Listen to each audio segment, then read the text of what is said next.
Hello friends, முருங்கைக்கீரை soup பண்ணிவிட்டு மத்தியானம் என்ன சமைக்கலான்னு யோசிச்சுட்டு இருக்கும்போதே கொஞ்சம் வெளியே போக வேண்டிய வேலை வந்தது.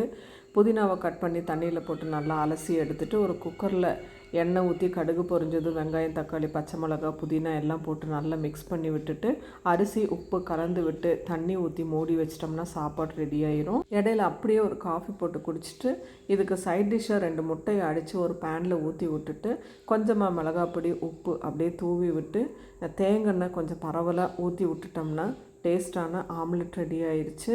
இது எப்படி இருக்குமோ அப்படின்னு நினச்சேன், பட் செம்ம டேஸ்ட்டாக இருந்தது. நீங்களும் ட்ரை பண்ணி பாருங்கள்.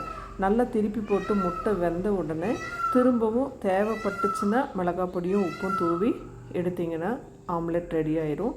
குக்கர்லேருந்து 2 கரண்டி சாப்பாடு எடுத்து வச்சு இந்த முட்டை ஆம்லெட்டோட 2 ஸ்பூன் நெய் ஊற்றி சாப்பிட்டுட்டு அவசரமாக கிளம்பி போனேன். நான் அவசரமாக கிளம்பி போனது வேறு எங்கேயும் இல்லை, நம்ம ஜூடியோவுக்கு தான்.